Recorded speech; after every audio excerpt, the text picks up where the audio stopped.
Actuellement, il est très bien au fait des efforts qui ont été consentis pour venir auprès de lui.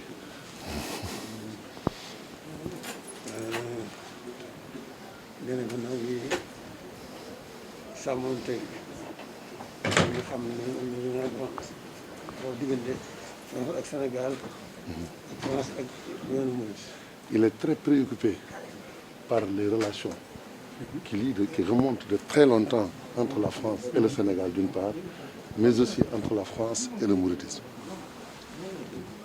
C'est tout. Il dit que c'est ça son message. Ça englobe beaucoup de choses déjà. Ça englobe beaucoup de choses déjà. Il a très bien compris. Parce que... je veux, avant toute chose, vous remercier de nous recevoir. La délégation qui m'a fait moi. nee na kon moom mi ngi lay sant moom ci turu délégation bi nga xam ne ñoom la àndal. Nous sommes très heureux et très honorés de cette rencontre.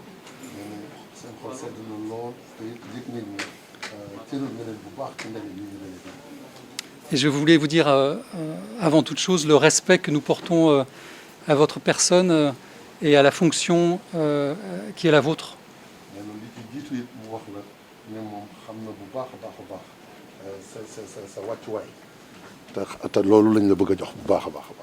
Et vous dire aussi le respect que nous portons bien sûr à la communauté que vous dirigez.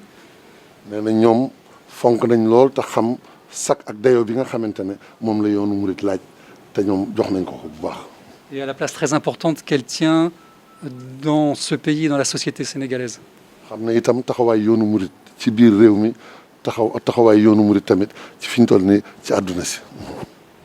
Alors vous l'avez dit, l'amitié entre nos deux pays, nos deux peuples est une amitié très ancienne, très profonde et très solide. Comme ni nga ko waxee diggante Sénégal ak France lu yàgg la waaye lu dëgër la waaye lu sore la tamit.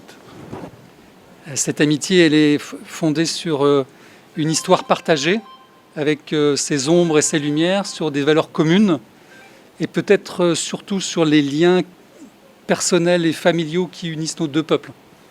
nee na diggante boobu li nga xam ne moo ko laltaay nee na dafa doon loo xamante ne am na ay diggante yoo xamante ne mën naa doon mbégte waaye am na ay diggante yoo xamante ne sax mën naa doon lëndëm waaye loolu lépp dafa doon loo xamante ne lu sore loo xam ne ñoom jàpp nañ ko te xam nañ ko bu baax a baax diggante Sénégal ak France. Nos dirigeants se connaissent, s'apprécient et se concertent régulièrement, et c'est quelque chose d'essentiel dans le monde troublé et dans la période difficile que nous traversons aujourd'hui. nee na moo taxit ñoom ñu ngi fexe ba saa su ne ñuy waxtaan ak di yëgoo ak di sàmm loolee ci jamono ji rawatina ci jamono ji nga xam ne àdduna bi ay jafe-jafe ak yu tar yoo xamante ne da koy romb ñoom ñu ngi wéyal loolu di sàmm loolu bu baax. Les Français et les Sénégalais savent pouvoir compter les uns sur les autres. nga xam ne diggante France ak Sénégal kenn ku ci ne yaa ngi mel ni kuy wóolu sa morom di ko doyloo it di jàppalante bu baax. Je voulais vous dire aussi que la France a le plus grand respect pour l'islam. nee na bëgg na la wax itam ne France daal fi ñu toll nii am na pas-pasu wekk l'islam ak fonk ko waaw respecté.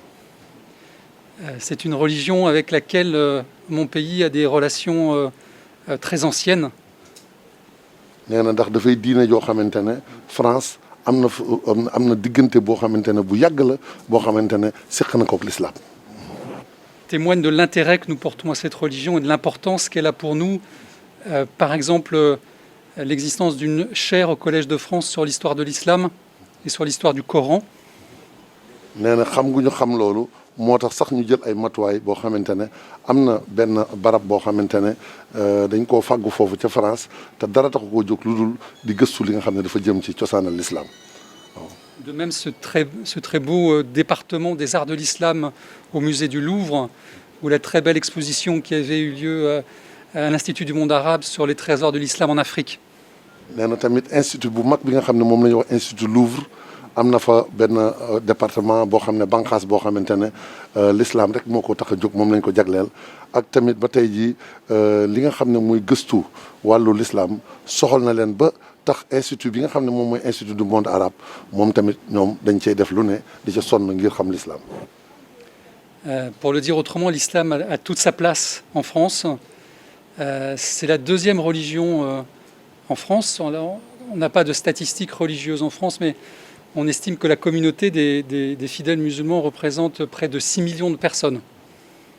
nee na daal l'islam daal am na wàccuwaay bu kawe ci France ndax réew ma rek boo jëlee l'islam nee na moom mooy ñaareelu diine joo xamante ne nit ñi ci la ñu buur jëm ci.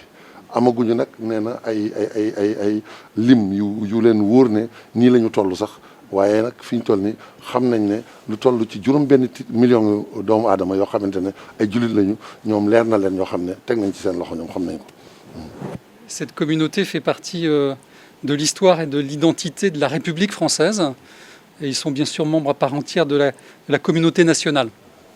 nee na ñooñee mooy jullit yooyu nag dañoo am seen wàccuwaay ak seen place ci biir France ak li nga xam ne mooy tëralin yi nga xam ne mooy république bi noonu ñoom république bi ñu àttewoo tamit xam nañ ne faw ñu fexe ba l'islam duggaale ci biir feeñaale ci biir ndax ñooñ ci réew ma lañ bokk.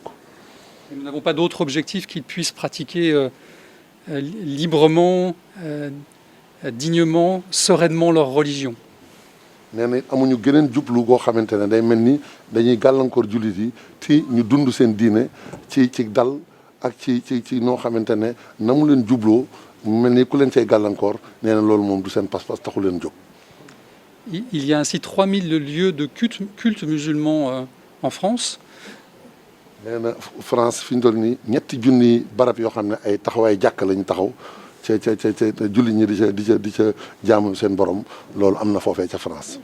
Il y a des programmes consacrés à l'islam chaque semaine à la télévision publique.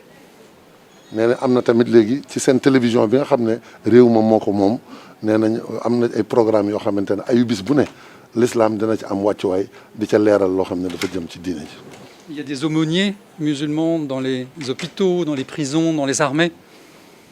am na ñoo xamante ne wàllu xeetu jàppale ak dimbalante ci ni ko l'islam bëggee ñoom dañ koy def ci hôpital yi di ko def ci li nga xamante ne moom mooy yenn barab yoo xamante ne nit ñi dañ ko fay soxlawoo loolu tamit ba tey li tax état bi def ko pour dimbali julli ñi rek la ci jublu. Et de manière générale, le dialogue est constant et très étroit entre les autorités publiques et les représentants des organisations musulmanes en France.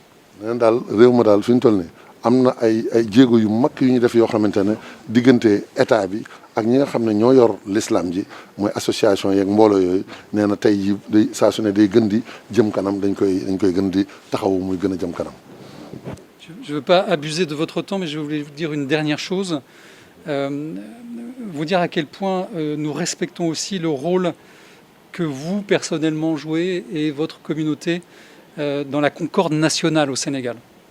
nee nag buggul sax jël sa waxtu lu bari nee na xam na ne du jaadu waaye nag ñor na ko it mu xamal la ne moom xam na bu baax sa taxawaay ci luy tax réewum Sénégal mën a dal li tax jàmm am fi te dal am fi nee na ñoom xam nañ sa taxawaay bi nga ci taxaw. Et en cela, vous êtes, pour le peu que j'en sais, le digne descendant de l'enseignement de Cheikh Ahmadou Bamba. nee na xam na nag ci loolee ñoom xamee nañ ci ne tey sa taxawaay bii mooy taxawaay bi yàlla ci doon gi nga doon sëtub Serigne Touba waaw. C'est tout. waaw nee na na nga ko waxee woon rek surtout nee na merci moom ni sant bu baax a baax. kon nag kontaan nañu bu baax. ci leeral yi nga xam ne def na ko. mën gën a xam. France. waaw la xal gën a xam doxalinu France. mën gën a xam tolluwaayu France. la xalif il dit il est très satisfait des éclairages que vous venez de faire sur la France. Vous lui permettez de mieux comprendre la France, de mieux savoir également sa position et les actions qui sont actuellement engrangées pour être au service de tout le monde. C'est tout. C'est tout. Ça, c'est excellent. Alhamdulillah. Alhamdulillah. Ça, c'est extraordinaire. Alhamdulillah.